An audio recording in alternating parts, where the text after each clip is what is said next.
Hello again, my friends. Welcome back to the Speak Easy English show. I'm really glad you're here today. Truly, because choosing to practice English, even quietly, even just by listening, is not a small thing. And just a small human note before we continue, Daniel isn't with us today. He's caught a bit of flu, so he's resting and taking care of his voice. So today, I'll be with you for this episode. My name is Jessie. You may recognize my voice. You've heard me in some of the previous episodes as well. And before we begin, before we talk about mistakes, rules, or conversations, I want to say something gently. If you've ever spoken English and later replayed the conversation in your head, thinking, "Why did I say that?" or "Oh no, that sounded strange," you are not alone. Almost every English learner does this. And honestly, even native speakers do this sometimes. You are not bad at English. You are not embarrassing. You are not behind. You are learning something new, and learning is never quiet inside the brain. Today, we're going to talk about English conversation mistakes beginners make. Not to point fingers, not to correct you, but to make you feel lighter when these mistakes happen, because they will happen, and that's okay. Why this matters. Here's why this topic really matters.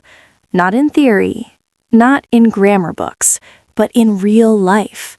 Most conversations don't break because of grammar. They break because of fear. Fear of sounding wrong, fear of being judged, fear of that long, awkward silence where everyone suddenly remembers they have something else to do. And here's the interesting part. Many learners actually know enough English. They really do. They know the words. They understand the meaning.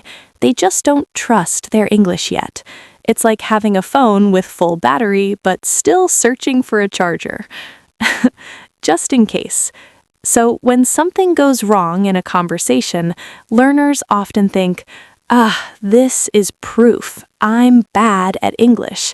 But when you understand these common mistakes, something important happens. You stop taking them personally. You start to realize, oh, this happens to everyone. Oh, this doesn't mean I failed. Oh, my brain is just being dramatic. And suddenly, English feels less dangerous. It stops feeling like a test. It starts feeling like communication. Conversations feel more human, a little messy, a little imperfect. And that's exactly how real conversations are, even in your own language. And if this kind of calm English conversation helps you, if it makes your shoulders relax just a little, then you're always welcome to stay with us. You can subscribe to the Speak Easy English show, so these quiet lessons come back to you whenever English feels heavy or confusing, or when your brain suddenly forgets how to say even hello. There's no pressure here, no racing, no speak faster energy. Just support, practice, and a friendly voice reminding you you're doing okay. Mistake 1. Waiting too long to speak. Let's start with one of the most common mistakes, and honestly, one of the most understandable ones. Many beginners wait too long before speaking. They wait because they want the perfect sentence. They think, let me think first. Let me translate. Let me fix the grammar. Let me make it sound nice. Let me just check one more time. And suddenly, their brain opens 10 tabs at once. And while all that thinking is happening, the conversation quietly walks away. English conversations are not very patient. They don't sit there thinking, "Oh, take your time, dear learner." They just move on. And this doesn't mean you're slow. It really doesn't. It means you care. It means you want to do well. It means you respect the language. But here's the truth. Conversation is not about perfection. It's about timing. Speaking a little early, even with a small mistake, is far better than speaking perfectly after the moment has passed. Because conversations are alive, they breathe, they move, and they don't need big sentences to survive. Short English is real English. Yes, maybe, I think so, not sure. These are not weak answers. They are conversation glue. They keep things moving. They keep you present. And that is how conversations survive. Mistake 2. Saying too much to sound smart. This mistake actually comes from a very good place.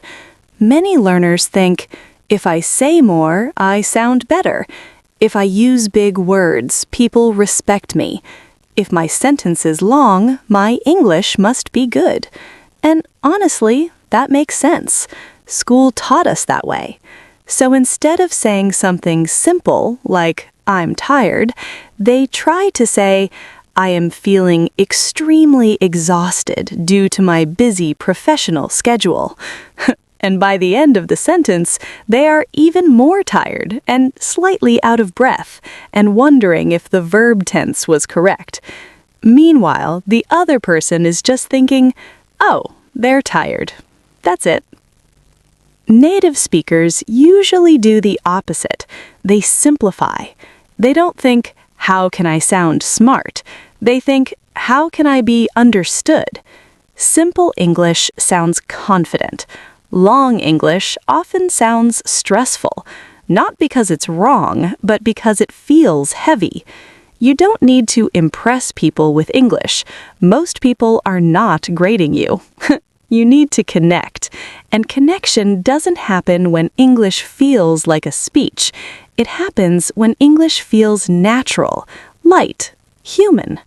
And when English feels lighter, you feel lighter too. Maybe you felt this before. Very likely. Someone asks you a very simple question. How was your day? And on the outside, you smile, you nod, you look normal. But inside your head, grammar rules start running. Present tense, past tense, simple past, or present perfect. Vocabulary starts searching. Good, okay, fine, busy, tired. Where did all the easy words go? Fear starts whispering. Don't mess this up. Say something smart. Everyone is listening. Your face is calm, but your brain is doing cardio. And by the time you're finally ready to speak, the moment feels gone. The other person has already moved on, or politely changed the topic. Not because you don't know English, you do, but because English felt like a performance, like a small test you didn't ask for. And here's the important reminder. Conversation is not a performance. It's not a speech. It's not an exam. It's a shared moment. Two people exchanging meaning. And moments don't need perfect sentences. They just need presence. Mistake 3.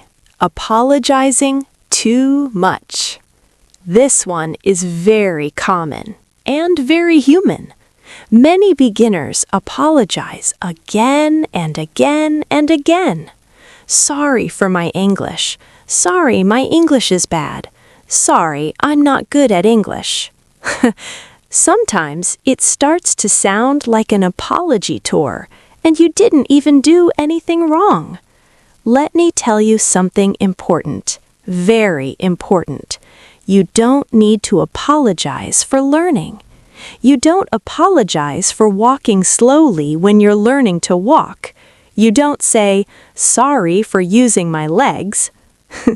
English is the same.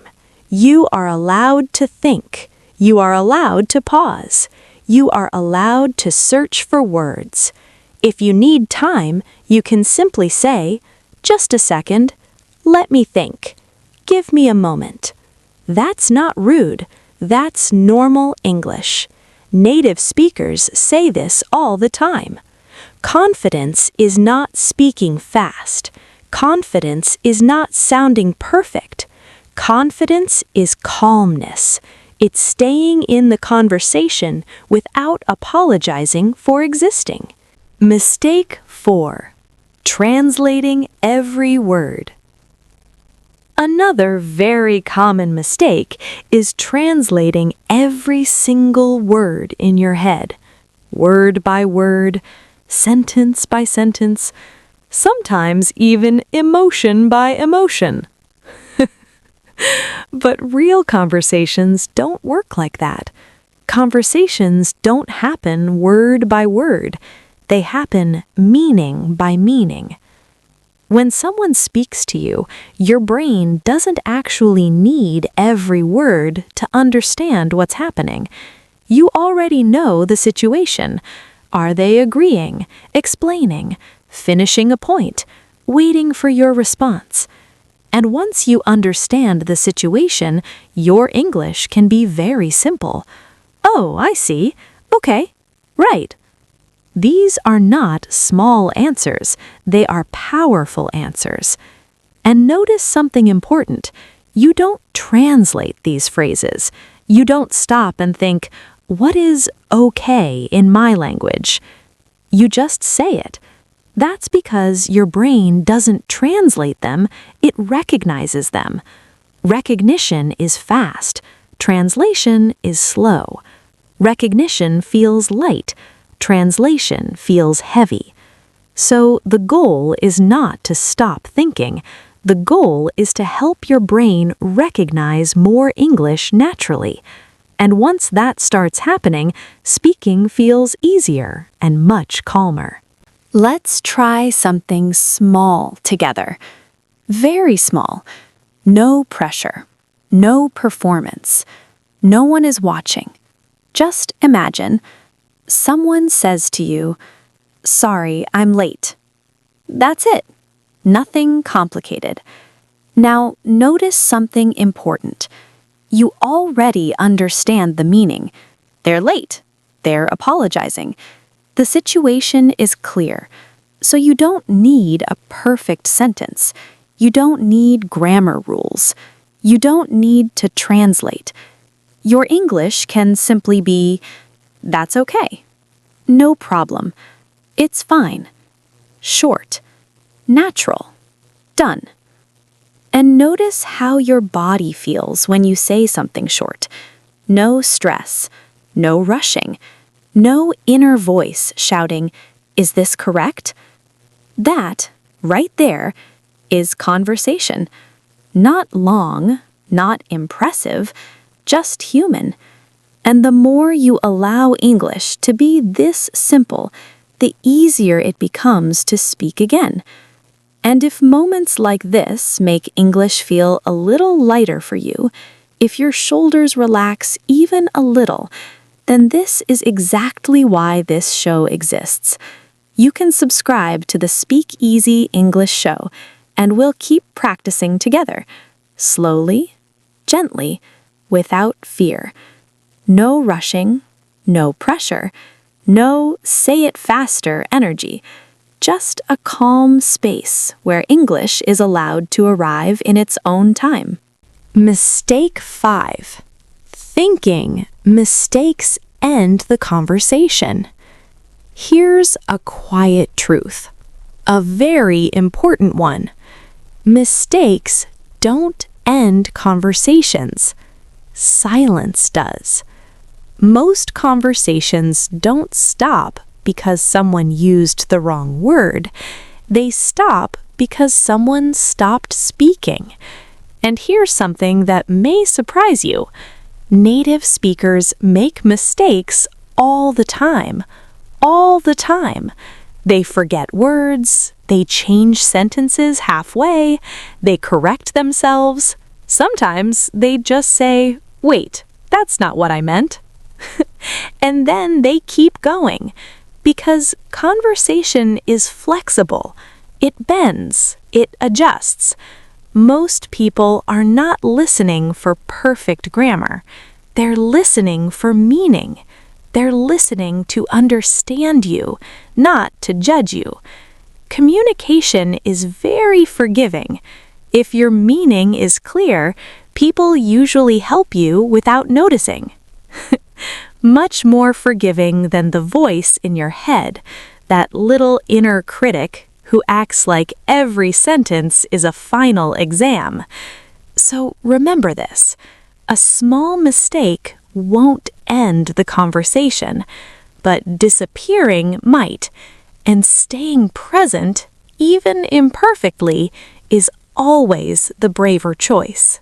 When you speak differently, when you try a new way of using English, your brain feels uncomfortable, and that can be confusing because your brain likes familiar things. It likes habits. It likes control. So when you don't translate, when you don't prepare every word, your brain says, are we safe?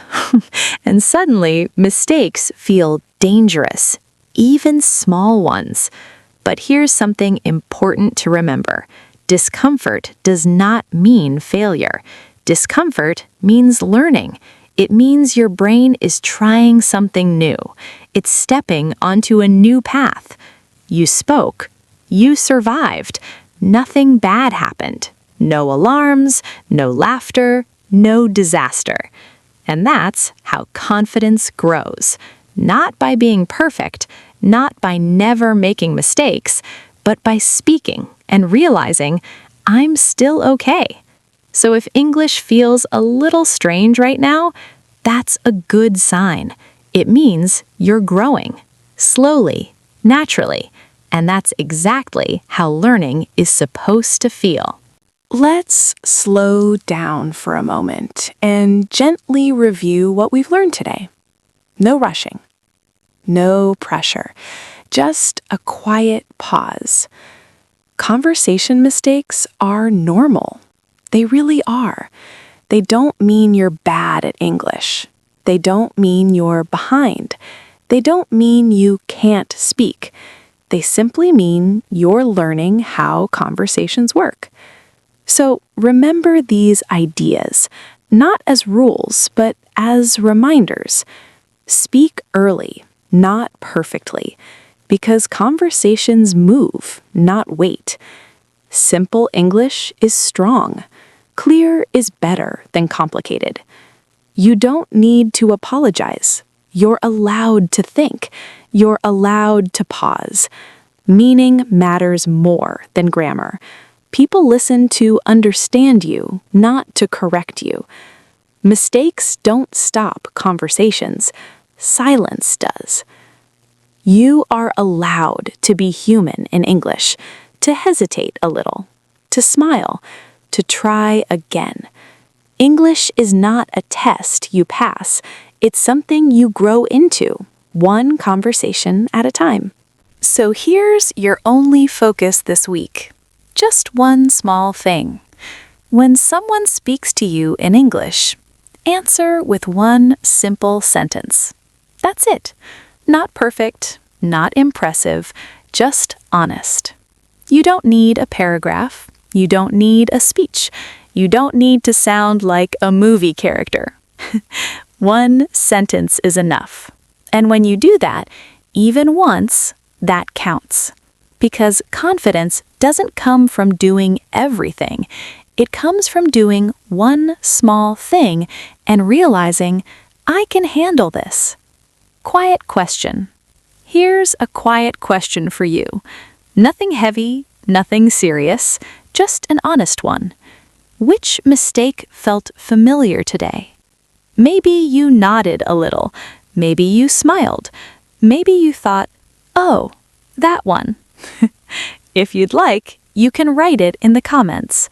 Just one line is enough. No correction, no fixing, no judging. This isn't a test. It's just a space to notice that you're not alone. We're learning together, at different speeds, in different ways, and that's completely okay. In the next episode, we'll talk about something many learners quietly worry about: what to say when you don't understand someone. Not with panic, not with fear, and not with embarrassment. Just calm, simple English that helps you stay in the conversation without freezing. Before we go, take a small breath and be kind to your voice. It's learning, it's trying, and yes, it forgets words sometimes. That doesn't mean it's failing, it means it's growing. If you want more calm practice like this, you can subscribe to the Speak Easy English show and come back anytime, especially on days when English feels heavier than usual. There's no rush here, no race, just progress. Speak easy, my friends. You are doing better than you think. Bye-bye.